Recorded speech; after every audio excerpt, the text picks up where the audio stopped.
Hello students and welcome to the class. तो हम last class में काइनेमेटिक्स वाला चैप्टर पूरा कंप्लीट कर चुके हैं। काइनेमेटिक्स में हम दो पार्ट्स करके पढ़े हैं डिटेल्स में। पहले पढ़े थे motion in a straight line और that is one dimensional motion, and after that motion in a plane, जहाँ पे हम प्रोजेक्टाइल मोशन, सर्कुलर मोशन की बात किए थे, that is motion in two dimension. Okay, वो था काइनेमेटिक्स की बात। तो वहाँ पे बस हम मोशन के डिफरेंट इफेक्ट्स और वहाँ पे हम डिस्कस करते हैं मोशन से रिलेटेड कुछ फिजिकल क्वांटिटीज़ के बारे में, पर वहाँ पे हम कंसीडर नहीं करते तो क्या है वो, that is the cause of motion. Okay, तो हम ये पहले ही इंट्रोडक्टरी क्लास में डिस्कशन कर चुके हैं इंट्रोडक्शन टाइम पे कि मैकेनिक्स का एक और ब्रांच होता है, that is the dynamics, in which we study about motion as well as its cause. Okay, तो आज जो टॉपिक स्टार्ट होगा वो होगा डायनामिक्स। तो अब हमें पढ़ना है मोशन के कॉज के बारे में। ठीक है, तो इस टॉपिक का नाम है, इस चैप्टर का नाम है लॉज ऑफ मोशन, और ठीक से मेंशन करके अगर कहें तो इसको हम कह सकते हैं Newton's laws of motion. And it is obvious that किसी भी 11th क्लास के स्टूडेंट्स के लिए ये लॉज ऑफ मोशन जानना पहली बार तो नहीं होगा। हम डेफिनेटली इसके बारे में कुछ ना कुछ जानते हैं, कुछ ना कुछ इसका फील है हमें पहले से ही एग्जाम्पल्स के साथ। ठीक है, तो this laws were given by Newton, क्योंकि न्यूटन का लॉ है और ये भी क्लासिकल फिजिक्स का ही पार्ट है, क्लासिकल मैकेनिक्स का ही पार्ट है। तो ये बहुत पहले दिया गया है। डेफिनेट ऑब्जेक्ट्स के, डेफिनेट साइज वाले ऑब्जेक्ट्स के लिए एप्लीकेबल होता है। ठीक है, तो न्यूटन के मतलब न्यूटन दिए थे इसको, इसीलिए ये लॉ सबसे ज़्यादा यूजफुल होता है, सबसे ज़्यादा फंडामेंटल लॉज होता है क्लासिकल मैकेनिक्स के लिए। इसीलिए ही क्लासिकल मैकेनिक्स को न्यूटोनियन मैकेनिक्स भी कहा जाता है। ये बातें हम इंट्रोडक्शन क्लास में डिस्कस पहले भी कर चुके थे। ठीक है, तो यहाँ पे हम जानते हैं लॉज ऑफ मोशन होता क्या है, क्या क्या लॉ है पहले से पता है, फिर से देखेंगे और भी ज़्यादा क्लियर होंगे उसके बारे में। कुछ नए नए कंसेप्ट हमें सीखना है, और पहले ही क्लास में मैं बता दे रहा हूँ बहुत इंपॉर्टेंट चैप्टर है। कुछ बच्चों के लिए थोड़ा सा हार्ड भी हो जाता है कुछ क्वेश्चंस में आके, ठीक है, पर जो अच्छे से समझते हुए जाए, हर एक चीज़ को क्लियर करते हुए जाए, कुछ भी छूटे ना, जो भी पढ़ना है क्लियरली पढ़ना है, तो आगे चल के धीरे धीरे हर एक प्रॉब्लम सॉल्व होगा। एक बार होना शुरू हो गया तो हर एक प्रॉब्लम सॉल्व होता है इससे। ठीक है, कुछ ही कंसेप्ट के ऊपर है पर क्वेश्चंस बहुत से टाइप्स के बनते हैं। तो ओके, तो इस चैप्टर में कौन सा फिजिकल क्वांटिटी सबसे ज़्यादा यूजफुल होगा, सबसे ज़्यादा इंपॉर्टेंट होगा, तो वो फिजिकल क्वांटिटी होगा फोर्स।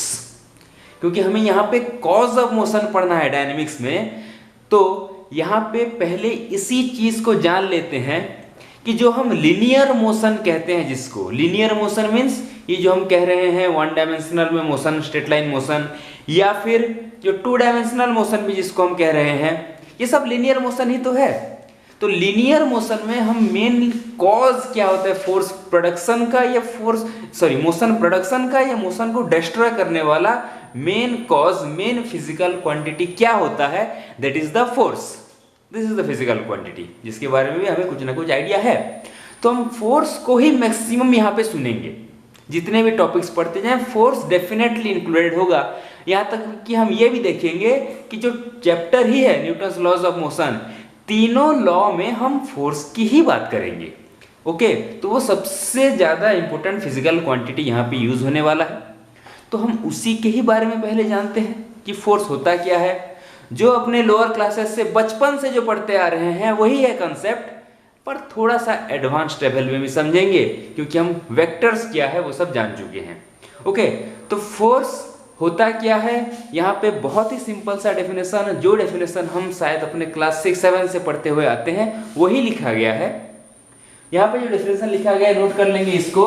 यहाँ पे बोला गया है कि फोर्स है क्या और फोर्स का इफेक्ट क्या क्या हो सकता है। ओके, तो फोर्स एक एजेंसी है। एक एजेंसी मतलब ये अपना ऐसे इफेक्ट दिखाता है, या तो हम देखेंगे इसको पुश या फिर पुल, या तो पुश या फिर पुल, ऐसे इफेक्ट दिखाने वाला एक एजेंसी, किसी भी बॉडी में ऐसे इफेक्ट दिखाने वाला एक एजेंसी है, एक फिजिकल क्वांटिटी है, जो कि और क्या क्या चेंजेस ला सकता है और क्या क्या इफेक्ट शो करा सकता है। यहाँ पे वो भी लिखा है कि इट चेंजेस और टेंड्स टू चेंज। ऐसा नेसेसरी नहीं है कि ये अप्लाई हो जाए तो अपना इफेक्ट दिखाए ही दिखाए, but it tends to change. ये चेंज कर सकता है या चेंज कर ही देता है। क्या चेंज करता है?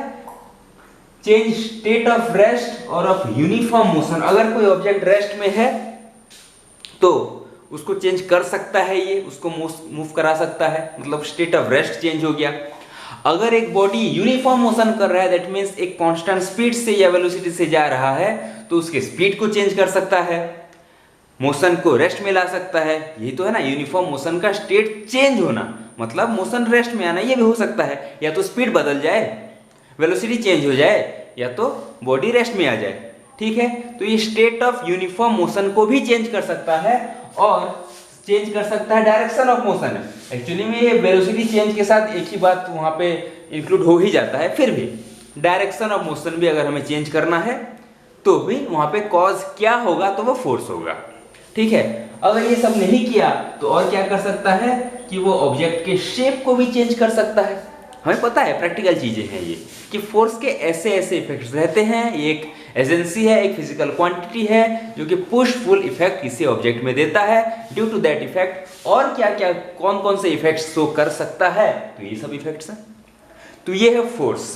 ओके, और फोर्स के बारे में हम अपने इंट्रोडक्शन क्लास में बहुत ही फंडामेंटल चीज पढ़ चुके हैं ऑलरेडी, कि पूरे नेचर में जितने भी टाइप्स के फोर्स होते हैं उनको हम बेसिकली 4 डिफरेंट टाइप्स में डिवाइड कर सकते हैं। ये हम पढ़ चुके हैं। जो इसके बारे में नहीं सुने हैं वो सबसे first video, the first video of class 11th इस चैनल में, जो कि है इंट्रोडक्शन टू फिजिक्स और फिजिकल वर्ल्ड, वहां पे बताया गया है fundamental forces in nature, 4 different types of forces. ठीक है, gravitational force, weak nuclear force, electromagnetic force, strong nuclear force. These are the 4 fundamental forces in nature. ठीक है, वो सब तो है फंडामेंटल फोर्सेस, पर और भी कुछ टाइप से यहाँ पे डिवाइड करके देखते हैं फोर्स को। कि फोर्स को हम डिवाइड कर सकते हैं contact force, non contact force. मतलब फोर्स जिस बॉडी के ऊपर एक्ट होना है, एक ऑब्जेक्ट दूसरे ऑब्जेक्ट के ऊपर फोर्स देना चाहता है, तो अगर दोनों के बीच में कॉन्टैक्ट नेसेसरी है तब जाके वो फोर्स काम करेगा, तो उनको हम कॉन्टैक्ट फोर्सेस कहेंगे। ठीक है, तो कॉन्टैक्ट फोर्सेस हो क्या कह सकता है?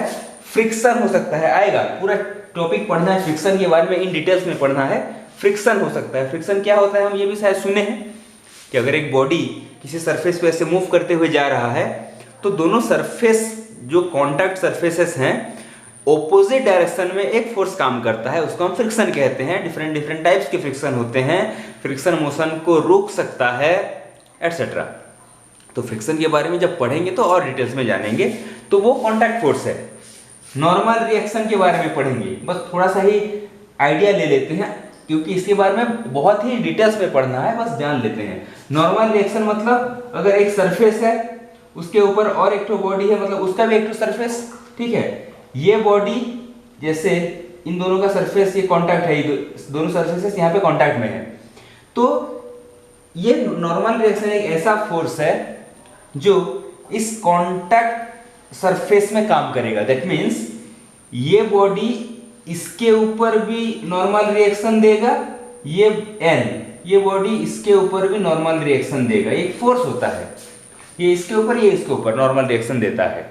ठीक है ना, या फिर प्रैक्टिकली ऐसे समझ सकते हैं, जैसे ये है एक सरफेस है, यहाँ पे एक ऑब्जेक्ट को ऐसे रख दिए तो इसके ऊपर इसका ग्रेविटेशनल फोर्स काम करेगा, m/g ग्रेविटेशनल फोर्स नीचे काम करेगा, पर इसके ऊपर रखा है इसलिए नीचे नहीं जा रहा है, ऐसा कहेंगे तो वो फिजिक्स के लैंग्वेज से नहीं होगा। इसलिए नीचे नहीं जा रहा है क्योंकि ये इसके ऊपर नॉर्मल रिएक्शन दे रहा है। ओके, इसके ऊपर mg, इस एक बॉडी के ऊपर 2 फोर्सेस और दोनों अगर एक दूसरे को कैंसिल कर दें तो रेस्ट में रहेगा। वही बात है, इसी बॉडी पे mg, इसी बॉडी पे ये वाला सरफेस नॉर्मल रिएक्शन, और दोनों इक्वल होता है। यहाँ पे कैसे होता है, क्यों होता है देखेंगे आगे, पर इक्वल होता है, ऑपोजिट डायरेक्शन में होता है। दैट्स व्हाई इसके ऊपर फोर्स 0 तो कोई मोशन नहीं होता, नीचे नहीं जाता ये। ठीक है ना, तो ये है नॉर्मल रिएक्शन। फिर 2 बॉडी है तो ये इसके ऊपर भी n, ये इसके ऊपर भी नॉर्मल रिएक्शन देता है। ठीक है, ये नॉर्मल रिएक्शन आगे आएगा, डिफरेंट डिफरेंट क्वेश्चंस में हम देखेंगे उसको। ठीक है, फिर होता है टेंशन। टेंशन एक फोर्स का नाम है, जो लिटरल मीनिंग होता है टेंशन उसको भूल जाओ। टेंशन एक फोर्स का नाम है, और ये हम जनरली देखते हैं जहाँ पे स्ट्रिंग होगा, ठीक है, स्ट्रिंग हो सकता है या फिर रॉड हो सकता है, वहाँ पे हम टेंशन को देखते हैं। ऐसे ये एक तो स्ट्रिंग है, यहाँ पे हैंगिंग है स्ट्रिंग, यहाँ पे एक ऑब्जेक्ट है एम, ओके। तो यहाँ पे इस ऑब्जेक्ट के ऊपर भी तो ग्रेविटेशनल फोर्स काम करेगा, नीचे एम इंटू जी, ठीक है, पर ये नीचे नहीं गिरता। नॉर्मल भाषा में हम क्या बोल देंगे, क्योंकि वो उसके साथ लटक के रखा है इसलिए नीचे नहीं गिरता, ये कॉमन लैंग्वेज में है, पर फिजिक्स के लैंग्वेज में हम ऐसे नहीं कहेंगे। हम क्या कहेंगे, अगर ये mg फोर्स है तो इसके ऊपर एक और फोर्स डेफिनेटली ऑपोजिट डायरेक्शन में काम कर रहा है, तभी वो नीचे नहीं गिर रहा है, ये तो गिर जाता है इस फोर्स की वजह से, ठीक है। तो वो फोर्स होता है टेंशन फोर्स, ऐसे काम करता है। इसके ऊपर अलोंग द स्ट्रिंग जहां पे कांटेक्ट हुआ है, बहुत अच्छे से जान लेना इसको, जहां पे कांटेक्ट हुआ है वहीं से स्टार्ट होता है और ऑपोजिट में जाता है, ये होता है टेंशन, स्ट्रिंग के अलोंग होता है। अच्छा, यहाँ पे भी तो कांटेक्ट है, यहाँ पे भी स्ट्रिंग का कांटेक्ट है, तो यहाँ पे भी वही टेंशन काम करेगा नीचे की तरफ, टी, ठीक है। ये टेंशन का कंसेप्ट है। स्ट्रिंग है तो वहाँ पे कोई ऑब्जेक्ट अगर कांटेक्ट में है तो ये टेंशन काम करता है। टेंशन से रिलेटेड भी न्यूमेरिकल्स आगे बहुत सारे सॉल्व करेंगे, बस एक आइडिया लेते हैं कि टेंशन होता क्या है। तो ये भी एक तो फोर्स है, कांटेक्ट फोर्स है। फिर स्प्रिंग फोर्स देखेंगे, जहाँ पे भी हम स्प्रिंग की बात करेंगे, ये स्प्रिंग हो गया, यहाँ पे एक तो मास होता है, ठीक है। अगर इस मास को ऐसे डिस्प्लेस करेंगे, इस मास को सपोज ऐसे डिस्प्लेस कर दिए, तो ये स्प्रिंग थोड़ा सा ऐसे एक्सपांड हो गया। अगर इसको ऐसे डिस्प्लेस खींच के ऐसे फोर्स देंगे तो इसके अंदर एक फोर्स डेवलप हो जाता है, स्प्रिंग के अंदर, उसको हम स्प्रिंग फोर्स या वहां पे फिर पढ़ेंगे रिस्टोरिंग फोर्स भी कहते हैं। स्प्रिंग फोर्स उसके अंदर डेवलप हो जाता है, ताकि जब इस मास के ऊपर फोर्स देना हम बंद कर दें तो उसको फिर अपने पोजीशन पे ले आएगी। देखेंगे कैसे होता है स्प्रिंग फोर्स, उसका इफेक्ट क्या होता है। तो दिस इज स्प्रिंग फोर्स। तो ये डिफरेंट कॉन्टैक्ट फोर्सेस हैं, नॉन कॉन्टैक्ट फोर्सेस ये तीनों ही होते हैं जनरली। ग्रेविटेशनल फोर्स में पता है दो मास के बीच में काम करता है, इसके बारे में कुछ भी अभी जानना नहीं है क्योंकि ग्रेविटेशन चैप्टर अलग से पूरा आएगा हमें, पर इसका नॉर्मल आइडिया पता है। इलेक्ट्रोस्टैटिक फोर्स इंट्रोडक्शन में बताया गया था, चार्ज और चार्ज के बीच में अगर रेस्ट में है तो ये फोर्स काम करता है। कॉन्टैक्ट नेसेसरी नहीं है, नॉन कॉन्टैक्ट फोर्स, रिपल्सन हो या अट्रैक्शन, पॉजिटिव नेगेटिव चार्ज या पॉजिटिव पॉजिटिव चार्ज के बीच में कुछ भी टाइप्स ऑफ चार्ज के ऊपर डिपेंड करके ये फोर्स काम करता है। कॉन्टैक्ट नेसेसरी नहीं है, फोर्स डेफिनेटली काम करेगा। Magnetostatic force, north pole south pole सुने हैं मैग्नेट का, ये भी बताया गया था कि मैग्नेटिक पोल्स के बीच में ये काम करता है, रिपल्सन या अट्रैक्शन होता है according to the type of pole. तो ये भी नॉन कॉन्टैक्ट है, कॉन्टैक्ट नेसेसरी नहीं है। तो ये सब नॉन कॉन्टैक्ट फोर्सेस होते हैं, ये सब कॉन्टैक्ट फोर्सेस होते हैं। और एक बात जानने में बहुत ही इंटरेस्टिंग लगेगा कि ये जितने भी टाइप के फोर्स यहाँ पे हम बोल रहे हैं ये सभी इलेक्ट्रोमैग्नेटिक इन नेचर होते हैं, ठीक है। इतना डिटेल्स में तो हमारे कोर्स में पढ़ना है नहीं हमारे लेवल में, पर बस जान लेते हैं जो हम 4 फंडामेंटल फोर्सेस कहे थे कि हम ढूंढेंगे कि ग्रेविटेशनल फोर्स, हाँ यहाँ पे मिल गया। फिर हम बोलेंगे वीक न्यूक्लियर फोर्स, और वो वहाँ पे भी बताया गया था कि वो हमें ज़्यादातर हर जगह पे हम उसको नहीं देख पाएंगे, बस कुछ शॉर्ट लाइफ पीरियड वाले पार्टिकल्स के लिए वो होता है न्यूक्लियस के अंदर, बीटा डीके ऐसा कुछ बताया भी गया था। ज़्यादा कुछ जानना नहीं है उसके बारे में, ठीक है, वो फोर्स अलग है। अब आखिरी वाला देखे थे स्ट्रॉन्ग न्यूक्लियर फोर्स, वो बस न्यूक्लियंस के बीच में होता है, प्रोटॉन न्यूट्रॉन प्रोटॉन प्रोटॉन के बीच में, ये सब हम देखे थे। और जो था इलेक्ट्रोमैग्नेटिक फोर्स तीसरा वाला था। तो ये जो डिफरेंट फोर्सेस हैं ये सब उसी टाइप के ही फोर्स हैं। अगर इनको पूरा इनके इनर लेवल तक जाएं, माइक्रोस्कोपिक लेवल तक जाके अगर इन फोर्सेस को स्टडी करें, ठीक है, क्लासिकल के अकॉर्डिंग ये सब पता नहीं था तब, पर माइक्रोस्कोपिक लेवल तक अगर जाके स्टडी करें कि ये फोर्सेस कैसे मैटर में एग्जिस्ट होते हैं, तो ये चारों की चारों जो भी हम देखें यहाँ पे सब इलेक्ट्रोमैग्नेटिक इन नेचर होते हैं, ओके। उनके स्ट्रक्चर के अकॉर्डिंग कि उनके अंदर जो चार्जेस हैं वैसे ये सब डेवलप हुआ है। डिटेल्स में नहीं जाएंगे, बस फंडामेंटल फोर्स कौन सा वाला यहाँ पे एप्लीकेबल है उसी को मैं बस बता रहा हूँ यहाँ पे, क्लियर है। तो ये डिफरेंट टाइप्स की फोर्सेस है, बस इंट्रोडक्टरी बातें हैं, ओके। एग्जाम पॉइंट से अभी मत सोचने लगना, बस कंसेप्ट क्लियर होना है, इंट्रोडक्शन टाइप का इसको समझ के जाना है, ठीक है ये, ओके। तो अब आगे बढ़ते हैं, फोर्स के बारे में हम जान गए, अब लॉज ऑफ मोशन में जाएंगे। आज नहीं जाएंगे, आज और भी कुछ इंट्रोडक्शन बातें ही जानना है, ठीक है। अब देखते हैं कुछ हिस्टोरिकल बातें, ऐतिहासिक बातें कुछ, ठीक है। ओके, तो आप जानते हैं कुछ हिस्टोरिकल बातें, थोड़ा सा हिस्ट्री अबाउट द जो हम आगे चल के पढ़ने वाले हैं लॉज ऑफ मोशन, वहाँ पे जाने से पहले इस चीज़ को थोड़ा सा बस अपने आइडिया के लिए जान लेते हैं, जीके टाइप का। तो यहाँ पे देखेंगे एरिस्टोटल्स फैलेसी। एरिस्टोटल फैलेसी मतलब अरिस्टोटल अपना एक स्टेटमेंट दिए थे अबाउट फोर्स, अबाउट मोशन, ठीक है, पर उसको फेल और रॉन्ग प्रूव किया गया और जो एक्चुअल स्टेटमेंट है वो दिया गया। ओके, और उनको रॉन्ग प्रूव करने वाले और एक्चुअल स्टेटमेंट देने वाले थे गैलीलियो। न्यूटन में जाने से पहले, न्यूटन की बातों को पढ़ने से पहले हमें इनका भी थोड़ा कंट्रीब्यूशन जान लेना चाहिए, हिस्टोरिकल बातें हैं। तो अरिस्टोटल ने क्या कहा था? He stated that an external force is necessary to keep a moving body with uniform velocity.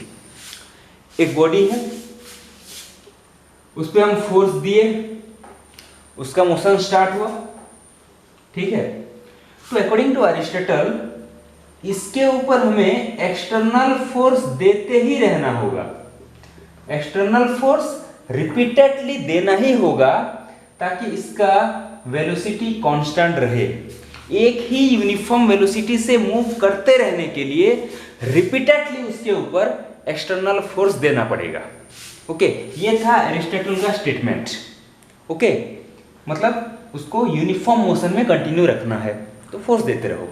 Okay, but it was proved wrong by Galileo. उन्होंने कहा कि ऐसा नहीं है, एक बार अगर फोर्स दे दिए, ठीक है, एक बार अगर फोर्स दे दिए तो वो यूनिफॉर्म वेलोसिटी से मूव करने लगता है, यूनिफॉर्म वेलोसिटी से मूव करने लगता है जब तक फोर्स ऑफ फ्रिक्शन उसको ओपोज करना स्टार्ट ना करे। फोर्स दिए, आगे बढ़ा, अब अगर उसको और फोर्स नहीं देना है, वो आगे बढ़ रहा है, यूनिफॉर्म वेलोसिटी अब वो पा जाएगा। पहले फोर्स दिए, मोशन स्टार्ट हुआ, कुछ देर बाद उसका वेलोसिटी कुछ हुआ, ठीक है, कुछ वेलोसिटी में पहुंच गया, अब उसी वेलोसिटी से मूव करने लगेगा। वो वेलोसिटी चेंज नहीं होगा। कब चेंज होगा? जब फोर्स ऑफ फ्रिक्शन काम करना शुरू करेगा। ओपोज वही करता है मोशन को, ठीक है। तो एक्सटर्नल फोर्स अगर फिर से हमें प्रोवाइड करना है तो क्यों करना है? तो वो है इस फोर्स ऑफ फ्रिक्शन को ओवरकम करने के लिए, ताकि इसको हम एनकाउंटर कर दें ताकि बॉडी का मोशन यूनिफॉर्म रहे। इसके लिए हम एक्सटर्नल फोर्स देंगे। हमेशा एक्सटर्नल फोर्स देने से ही वेलोसिटी कंटिन्यू रहेगा ऐसा नहीं है। इसको अपोज करने के लिए, फोर्स ऑफ फ्रिक्शन को अपोज करने के लिए, उसको ओवरकम करने के लिए हम एक्सटर्नल फोर्स देना रहता है। ओके, ये कहा था गैलीलियो ने और अरिस्टोटल को फेल और रॉन्ग प्रूव किया गया था। ठीक है, ये बात मतलब ऐसा है कि एक बार जैसे फोर्स दे दिए, जब तक फ्रिक्शन काम नहीं करेगा वो बॉडी मूव करता ही रहेगा। ओपोजिंग फोर्स नहीं होगा तो क्यों रेस्ट में, स्टेट चेंज ही क्यों होगा? हम ऑलरेडी फोर्स के इफेक्ट में देख चुके हैं कि जब तक हम कोई फोर्स अप्लाई ना करें बॉडी का स्टेट ऑफ मोशन भी चेंज नहीं होता, कोई स्टेट चेंज ही नहीं होता। रेस्ट में है तो रेस्ट में ही रहेगा। इसका मतलब अगर वो मोशन कर रहा है एक यूनिफॉर्म वेलोसिटी से तो कोई ओपोजिंग फोर्स होगा तब जाके वो अपना वेलोसिटी चेंज करेगा, ठीक है ना। तो ओपोजिंग फोर्स का काम करता है जनरली फ्रिक्शन, और हमें अगर वेलोसिटी कंटिन्यू ही रखना है यूनिफॉर्म तो हम एक्सटर्नल फोर्स देंगे उस फ्रिक्शन को ओवरकम करने के लिए। ठीक है, ये बात बताए थे गैलीलियो और ये था एरिस्टोटल्स फैलेसी। ठीक है, अब देखते हैं न्यूटन्स लॉ। नहीं, कुछ और बातें जानते हैं। अब जानते हैं कि हम इनर्शिया किसको कहते हैं। बहुत इंपॉर्टेंट टॉपिक, इनर्शिया। ओके, तो नेक्स्ट यहाँ पे जानते हैं एक बहुत ही important property of different material objects जिसको हम कहते हैं इनर्शिया। ठीक है, लॉज ऑफ मोशन में जाने से पहले, मेनली फर्स्ट लॉ में जाने से पहले इसको समझ जाना चाहिए। और मैं ये भी कहूँगा कि ये वाला प्रॉपर्टी, ये वाला टॉपिक भी हमारे लिए अननोन तो नहीं है, जानते हैं, फिर भी इसका आइडिया लेते हैं कि इनर्शिया किसको कहेंगे। तो इनर्शिया होता है किसी भी बॉडी का एक प्रॉपर्टी होता है ये। ठीक है, फिजिकल क्वांटिटी जनरली ये नहीं होता, ये एक प्रॉपर्टी होता है। So that by virtue of which it cannot change by itself its state of rest or of uniform motion in a straight path। अगर रेस्ट में है, स्टेट ऑफ रेस्ट है, तो एक बॉडी चाहेगा कि हमेशा वैसे ही रहे। अगर मोशन में है तो बॉडी चाहेगा कि हमेशा यूनिफॉर्मली मूव करता रहे। यूनिफॉर्मली मूव मतलब उसका स्पीड चेंज ना हो, डायरेक्शन चेंज ना हो, ठीक है। यूनिफॉर्मली स्ट्रेट पाथ, इसलिए डायरेक्शन की बात कर रहे हैं। Uniformly in a straight path मतलब स्पीड चेंज ना हो, डायरेक्शन चेंज ना हो। अगर मूव कर रहा है तो वो ऐसा चाहेगा, ओके। तो चाहेगा भी, और उसका ये इनेबिलिटी होता है कि वो इटसेल्फ अपने खुद से अपने स्टेट को चेंज नहीं कर सकता। दिस इज द प्रॉपर्टी, ठीक है। तो किसी भी ऑब्जेक्ट के इस वाले प्रॉपर्टी को, कि अपने स्टेट को खुद से चेंज नहीं कर पाने वाले प्रॉपर्टी को हम इनर्शिया कहते हैं, ओके। और इसके बारे में सबसे पहले इंट्रोड्यूस किया गया था बाय गैलीलियो। गैलीलियो ने इसके बारे में बताया गया, लॉ ऑफ इनर्शिया गैलीलियो ने दिया था, ओके। इसको और थोड़ा सा एक्सप्लेन ठीक से किया गया है न्यूटन्स लॉ में, पर सबसे पहले इसको गैलीलियो ने ही दिया था कि इनर्शिया होता है क्या है और लॉ ऑफ इनर्शिया क्या होता है। तो लॉ ऑफ इनर्शिया भी कुछ ऐसा ही रहता है, कुछ अलग स्टेटमेंट नहीं है उसका। लॉ ऑफ इनर्शिया भी यही कहता है कि एक बॉडी अपने ऐसे स्टेट्स को खुद से चेंज नहीं कर सकता। चेंज करने के लिए उसको कुछ चाहिए, तो उसको चाहिए फोर्स, ठीक है। उसको फोर्स चाहिए, फोर्स होगा तब जाके ये चेंज होता है, ये स्टेट्स चेंज होता है। देखेंगे जब न्यूटन्स फर्स्ट लॉ देखेंगे, उसी को ही फिर से देखना है, ओके। तो ये प्रॉपर्टी होता है इनर्शिया। तो डिफरेंट स्टेट्स के अकॉर्डिंग डिफरेंट टाइप्स के इनर्शिया होते हैं। Inertia of rest, inertia of motion, inertia of direction, तीन अलग अलग टाइप्स के इनर्शिया होते हैं। इनर्शिया ऑफ रेस्ट मतलब एक बॉडी का tendency to remain in the state of rest. अगर वो रेस्ट में है, रेस्ट मोशन, अगेन रिकॉल कर रहा हूं मैं, ये रिलेटिव टर्म है। अगर मैं बोल रहा हूं कि अभी ये डस्टर रेस्ट में है, दैट मीन्स मेरे रेस्पेक्ट में है, ये इस सराउंडिंग के रेस्पेक्ट में है, ठीक है। रिकॉल कर रहा हूं काइनेमेटिक्स की जो बात हम किए थे कंसेप्ट वाली, वही सब है ये रेस्ट मोशन, ओके। अगर ये बॉडी रेस्ट में है तो इसके पास ये टेंडेंसी होगा कि रेस्ट में ही रहना चाहेगा। इटसेल्फ ये अपने स्टेट को चेंज नहीं कर सकता, ठीक है। तो इसके इस रेस्ट में रहने वाले प्रॉपर्टी को हम बोलेंगे इनर्शिया ऑफ रेस्ट, ओके। अगर ये बॉडी यूनिफॉर्म वेलोसिटी से एक ही स्ट्रेट पाथ में मूव कर रहा होता, यूनिफॉर्म स्पीड से यूनिफॉर्म मोशन कर रहा होगा, तो ये रेस्ट में आना नहीं चाहेगा। ये स्पीड चेंज हो जाए ये भी नहीं चाहेगा। चाहने से क्या होता है, इसके पास वो टेंडेंसी रहता है, इसके पास वो इनेबिलिटी रहता है कि वो खुद से चेंज नहीं कर सकता अपने यूनिफॉर्म मोशन के स्टेट को। रेस्ट में नहीं आ सकता अपने से, या स्पीड को चेंज नहीं कर सकता। तो उस इनेबिलिटी को, उस टेंडेंसी को, उस प्रॉपर्टी को हम इनर्शिया ऑफ मोशन कहते हैं, ठीक है। और इनर्शिया ऑफ डायरेक्शन मतलब एक स्ट्रेट पाथ में अगर जा रहा है एक ही डायरेक्शन में, तो खुद से वो डायरेक्शन चेंज नहीं कर सकता। उसके इनेबिलिटी को हम बोलेंगे इनर्शिया ऑफ डायरेक्शन, ठीक है। हमें ये पता है, इसके एग्जांपल्स भी हम जनरली बचपन से ही पढ़ते आए हैं। जैसे कि अगर एक बस में बैठे हैं, यही कॉमन एग्जांपल होता है, एक बस में बैठे हैं, अगर सडनली बस मूव करना स्टार्ट कर दिया सडनली, ठीक है, हम उसके लिए रेडी नहीं थे, तो हम पीछे हो जाते हैं। मतलब जहां पे रेस्ट में थे सडनली मूव करना स्टार्ट कर दिया तो थोड़ा सा पीछे हो गए। यही इनर्शिया ऑफ रेस्ट, कि रेस्ट में ही थे तो रेस्ट में ही रहना चाहेंगे। तो टाइम के साथ सडनली हम स्टेट चेंज को एक्सेप्ट नहीं कर पाते, ओके। हमारे बॉडी में ये प्रॉपर्टी है कि इनर्शिया ऑफ रेस्ट में रहे उस टाइम पे। तो टाइम के साथ सडनली स्टेट ऑफ मोशन को हम एक्सेप्ट नहीं कर पाते, इसलिए हम थोड़ा सा पीछे हो जाते हैं, that is inertia of rest. अगर मूव कर रहा है बस एक स्ट्रेट लाइन में मूव कर रहा है, सडनली ब्रेक दे दिया तो हम आगे हो जाते हैं। दैट मीन्स हमारे बॉडी में ये प्रॉपर्टी है इनर्शिया ऑफ मोशन का कि हम मूव करते ही रहें। सडनली अगर ब्रेक अप्लाई किया गया तो सडनली स्टेट ऑफ मोशन से स्टेट ऑफ रेस्ट में कन्वर्ट हो गया, तो यहाँ पे बॉडी का इनेबिलिटी होता है कि सडनली उसको एक्सेप्ट कर ले, इससे थोड़ा सा आगे हो जाएंगे, स्टेट ऑफ मोशन में ही रहना चाहेगा वो, that is inertia of motion. उसका एग्जांपल उसी के अकॉर्डिंग इनर्शिया ऑफ डायरेक्शन का, सडनली अगर डायरेक्शन भी चेंज होता है तो इनिशियली जिस डायरेक्शन की तरफ जा रहे थे उसी तरफ थोड़ा सा झुक जाते हैं अगर हम, ठीक है। तो इनर्शिया ऑफ डायरेक्शन, उसी डायरेक्शन में रहना चाहेगा, उसी फिक्स डायरेक्शन में रहना चाहेगा बॉडी, ये टेंडेंसी होता है इनर्शिया ऑफ डायरेक्शन। तो डिफरेंट डिफरेंट टाइप्स के इनर्शिया हैं।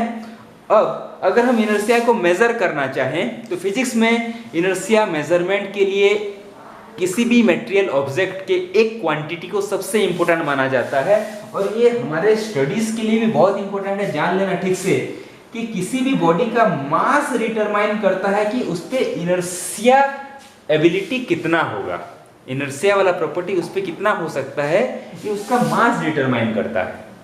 That means more the mass of the body more is the inertia, जितना ज्यादा मास उतना ज्यादा इनर्शिया, कोई भी टाइप का इनर्शिया हो।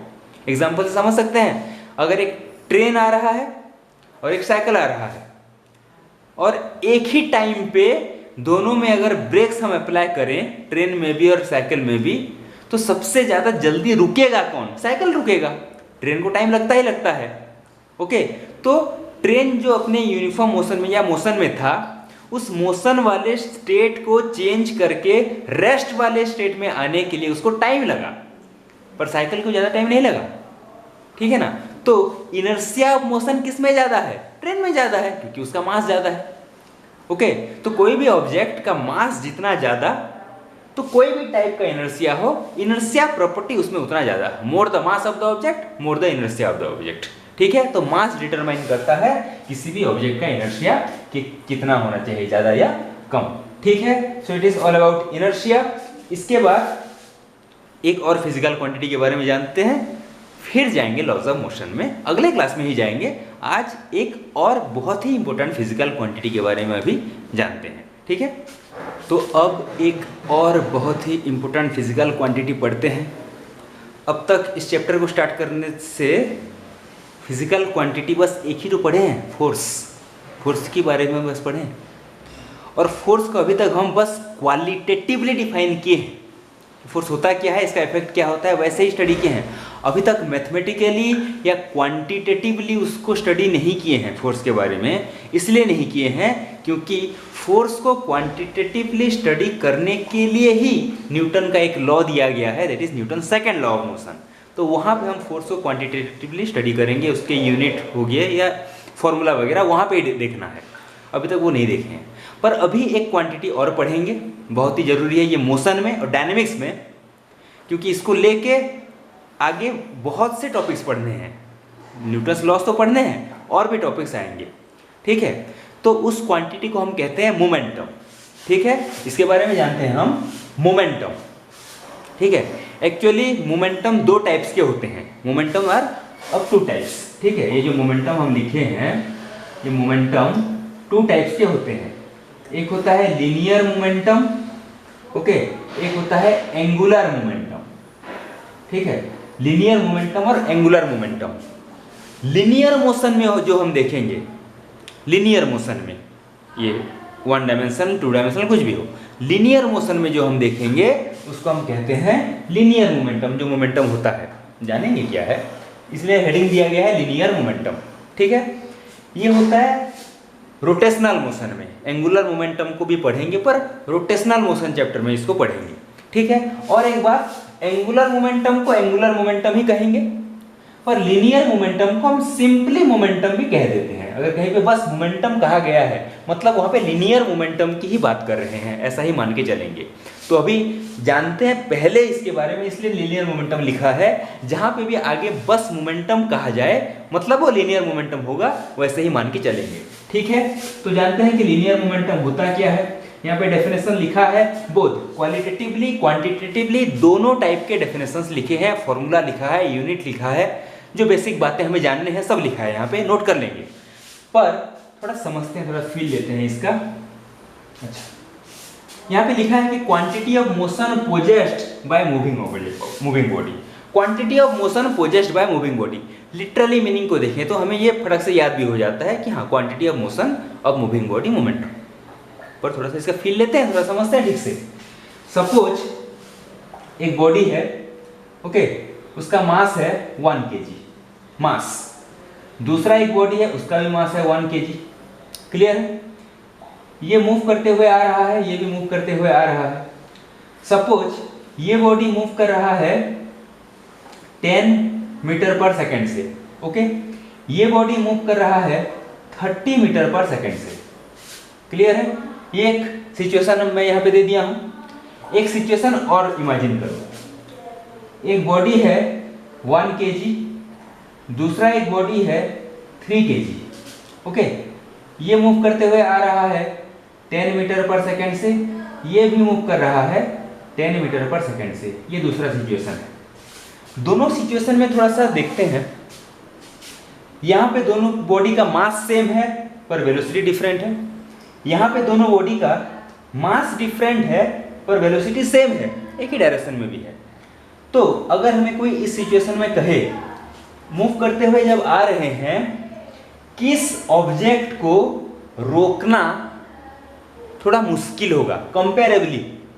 कोई बोलेगा मैं दोनों को आराम से रोक लूंगा, वो बात नहीं कर रहा हूं मैं।